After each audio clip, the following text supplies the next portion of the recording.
ओम शांति। आज 2 अक्टूबर 2020 के मधुर महावाक्य। 2 अक्टूबर हमें स्मृति दिलाती है महात्मा गांधी की जन्म जयंती। राष्ट्र के बापूजी का एक स्वप्न था, भारत को पुनः राम राज्य बनाना।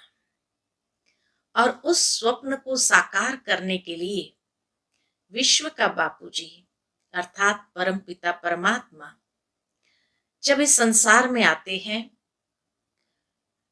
तो साधारण मनुष्य को उत्तम पुरुष अर्थात पुरुषोत्तम बनाते हैं। उसके लिए ऐसे कर्म सिखाते, ऐसी जीवन के अंदर धारणाएं बताते हैं। जो कहा जाता है नर ऐसी करनी करे जो नर नारायण बने, और नारी ऐसी करनी करे जो श्री लक्ष्मी बने। अर्थात मनुष्य अपनी करनी से ही श्रेष्ठ बनता है, उत्तम ते उत्तम पुरुष बनते हैं। सुनते हैं बाबा के मधुर महावाक्य। उस विश्व के बापूजी की श्रीमत क्या है। ओम शांति। मीठे बच्चे, यह पुरुषोत्तम संगम युग कल्याणकारी युग है। इसमें ही परिवर्तन होता है। तुम कनिष्ठ से उत्तम पुरुष बनते हो। प्रश्न है, इस ज्ञान मार्ग में कौन सी बात सोचने व बोलने से कभी भी उन्नति नहीं हो सकती? उत्तर है, ड्रामा में होगा तो पुरुषार्थ कर लेंगे, ड्रामा कराएगा तो कर लेंगे। यह सोचने व बोलने वालों की उन्नति कभी नहीं हो सकती। ये कहना ही रॉन्ग है। तुम जानते हो, अभी जो हम पुरुषार्थ कर रहे हैं यह भी ड्रामा में नूंद है। पुरुषार्थ करना ही है। पुरुषार्थ को हमेशा पहले रखा जाता, प्रारब्ध पीछे। आज की मुरली का गीत है, ये कहानी है दिए और तूफान की। ओम शांति। अच्छा, मीठे मीठे सिकिलते बच्चों प्रति माता पिता बाप दादा का याद प्यार और गुड मॉर्निंग। रूहानी बाप की रूहानी बच्चों को नमस्ते। हम सभी रूहानी बच्चों की रूहानी माता पिता बाप दादा को याद प्यार, गुड मॉर्निंग और नमस्ते नमस्ते। शुक्रिया बाबा, शुक्रिया। आज की मुरली से धारणा के लिए मुख्य सार है। पहली बात, पढ़ाई का तंत्र अर्थात सार बुद्धि में रख याद की यात्रा से कर्मातीत अवस्था को पाना है। उच्च पूजनीय बनने के लिए बाप का पूरा पूरा मददगार बनना है।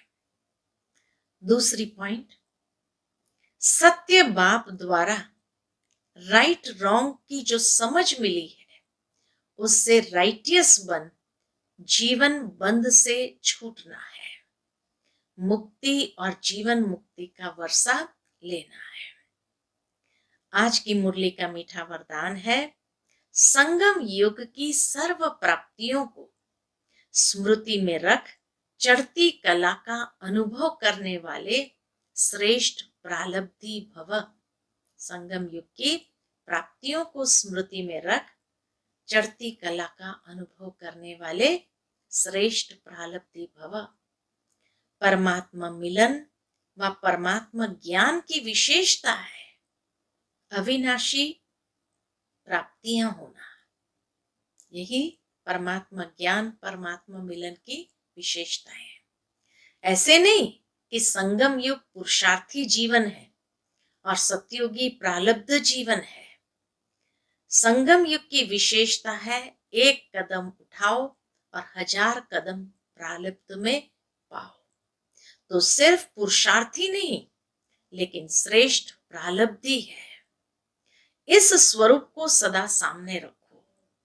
प्रालब्ध को देखकर सहज ही चढ़ती कला का अनुभव करेंगे।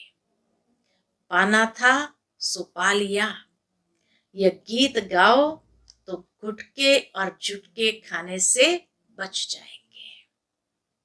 पाना था सो पा लिया, यह गीत गाओ तो गुटके और जुटके खाने से बच जाएंगे।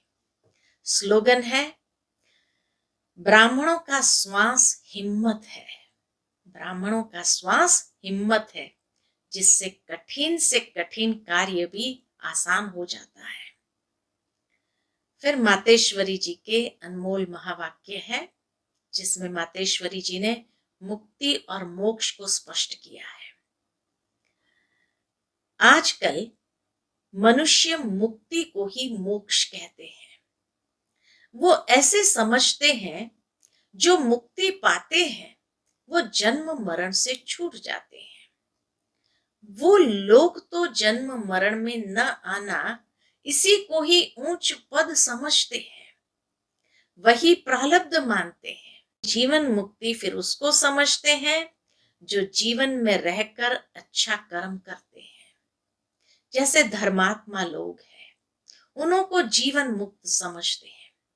बाकी कर्म बंधन से मुक्त हो जाना वो तो कोटों में से कोई विरला ही समझते हैं।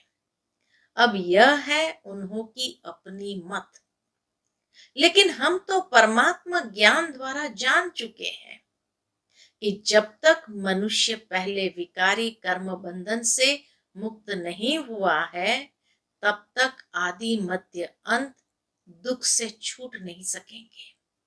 तो इससे छूटना यह भी एक स्टेज है। तो भी पहले जब ईश्वरीय नॉलेज को धारण करें, तब ही उस स्टेज पर पहुंच सके, और उस स्टेज पर पहुंचाने वाला स्वयं परमात्मा चाहिए, क्योंकि मुक्ति जीवन मुक्ति देते वह है। वो भी एक ही समय आए सबको मुक्ति जीवन मुक्ति दे देते हैं। बाकी परमात्मा कोई अनेक बार नहीं आते, और न कि ऐसा समझो कि परमात्मा ही सब अवतार धारण करते हैं। नहीं, परमात्मा एक ही बार आते हैं और मनुष्य को मुक्ति जीवन मुक्ति या गति सदगति देते हैं। अच्छा, ओम शांति।